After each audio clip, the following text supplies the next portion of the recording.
We are going to take a simple look at your income, your expenses, savings, and investments. When I said each one of those things, something came to mind, a number came to mind, what your income is, um, what your expenses are, like probably like a grocery bill came to mind, or gas, savings, what the number that you have for your savings. Usually it's not that much, or it's not enough.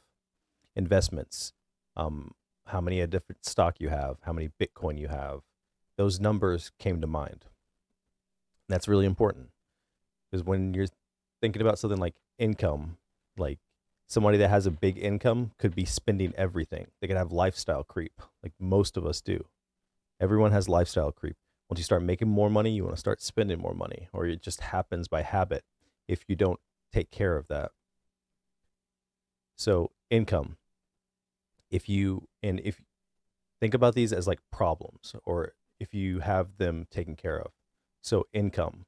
If income isn't a problem, then you should have enough money to figure out the rest of them. So, if you have enough income, then you need to get your expenses in order.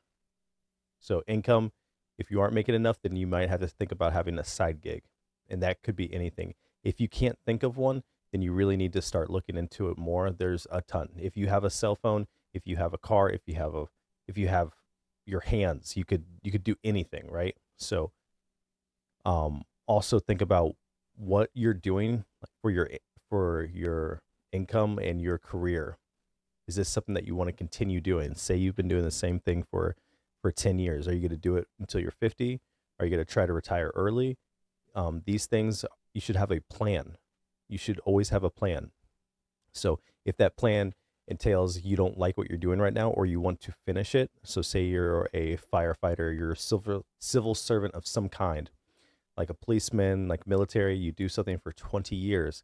And then after you're done, you're going to be done doing that thing. What are you going to do next? Do you need to have college for that? Do you need to have a trade? Like, you need to have a plan. Next is your expenses. So this one is when the money part starts coming in. So what's the first expense that you have? It is shelter, shelter and food, right?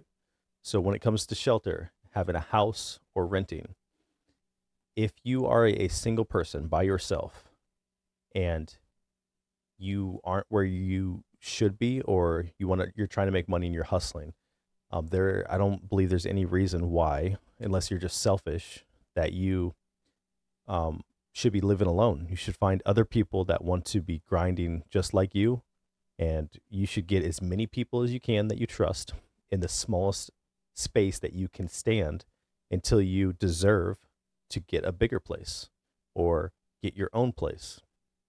And that's only if you can't buy your own and you can rent. And if you are married or you have a girlfriend or significant other, then you should really be hustling even harder to get that house to yourself. Because once it comes into that, it's like, how much money are you actually making?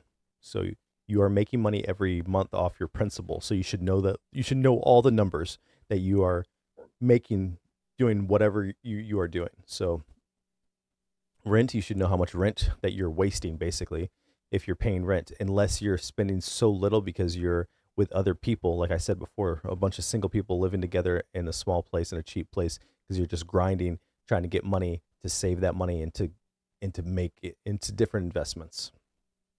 So right there, if you have a significant other or children, make that dollar amount that you're renting is waste, because you are wasting it, because you should be you should have your own place 100%. If you have a significant other and you have kids, you should have your own place. And if you don't, then you should live with your family. That is the best thing. And if you can't do that, then that sucks. Then that means you have to work harder. That's when those side gigs come in. So like rent, owning a house, shelter, that's the main expense. So figure that one out. Um, if Yeah, so either you need to be renting, If you have to rent, then you rent low and save money. If you have to have a house and you can't live with your family, then that's just an expense you have to take care of. So keep on saving up, investing until you can get your own house. Next is food.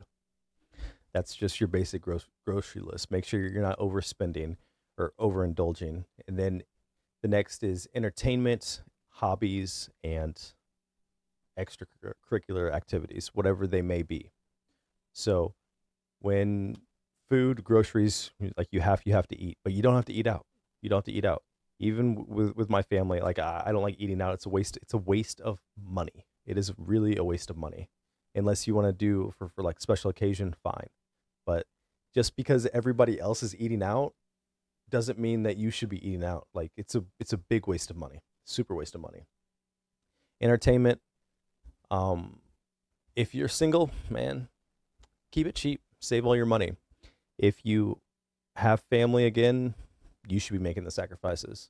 What entertainment, hobbies, partying, or whatever, drinking, smoking, you shouldn't be doing those things if you don't have fucking money. So if you're still grinding, then take that shit away from you.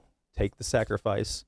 Be the man, the stoic man. Take those burdens upon yourself, and you could use it. So if you're drinking, smoking, partying, or playing video games or whatever it is, and you're spending this dollar amount every month, just take that away and throw it straight into investments. Don't just put it back into the main account that your whole family uses. It's like this was being used anyways, and explain it to your significant other if you're married. If you're single, you should just be doing this by yourself, and you should be tracking all this shit so you know exactly what's going on. And next is savings. I guarantee you that you ask people, um, what's your savings? And go ahead and think about it in your head. What are you going to answer? You're going to give that dollar amount that you have. Let's say $3,000. And that's it. That is the end of savings. There is no plan beyond that. So $3,000. Okay, cool. You said $3,000. Okay. So you save how much a month?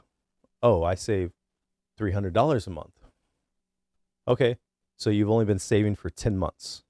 And it's like, oh, no, so you've been saving for 5 years and you have $3,000. Something here isn't adding up. So either your plan for savings is shit, most likely, because most people waste savings. They're like, oh yeah, I have a savings. I save $300 a month. I've been doing that for 10 years. But you only have $2,000 in saving in your savings, because most people, if you keep money that is accessible, they will use it. So once they keep on saving that $300 a month for a full year, they go on vacation. They buy it. They buy a new car. They buy something nice, because savings is something that people just throw around willy nilly. There is no plan for it. It's cool if it's like, I'm going to save $300 a month until I get $6,000, and then my savings is done. There's no need to have any more savings, because it's just like having cash. There's no reason to use cash. And that just reminds me. I'm pretty sure that's the savings part. Everybody understands that. Cool. So cash, and this is back to expenses that I forgot. How are you paying for things? If you're using cash, there's no reason. It's if you have to use cash or a debit card, it is because you are irresponsible and stupid. I don't know how else to say it. Like, that's it. So if you are using cash or a debit card, you are either irresponsible, stupid, or just uninformed, I guess. I'll be a little nicer. So are you stupid, irresponsible, or uninformed? Uninformed. So figure out which one that is. You should be always using credit cards. There's no reason why not to use credit cards. If you get a perk for being responsible, use that perk. Next is investments. So investments, especially crypto. Like I like crypto, but I understand crypto because I've actually looked into it. I built my own mining computer. I mined crypto for almost 2 years. I understand how crypto works. But if someone has, especially if you're heavy in crypto and you don't understand the coins that you have, because you have something besides Ethereum and actually if you have something besides Bitcoin, which most people don't even understand how Bitcoin works, and Ethereum, and I guarantee you people don't know how Ethereum works. If you don't know how the thing works and you're buying it, that's just not smart. Same thing with stocks. If you have Apple stock, if you have Tesla stock, if you have all these big stocks and you don't know what an original stock cost, if you don't know what an original Apple cost, original Facebook, original Tesla stock, then you need to understand what you're buying. You shouldn't be you shouldn't be buying investments when you don't understand them. It's simple just to look into it. You're gonna be spending a bunch of money, especially if you have over $10,000 in any investment and you don't know simple things about it, you're off. You are so off. That means that you're just following other people blindly. It is great to absorb as much information as you can, but don't go into something blindly. Like, you should understand what you are buying and what investments you have and what dividends you're getting or what price points you should be buying in at. So that right there is a quick snapshot. Again, sort of like my other video, which I'll link in this one, where it's how much money are you making and where is it going.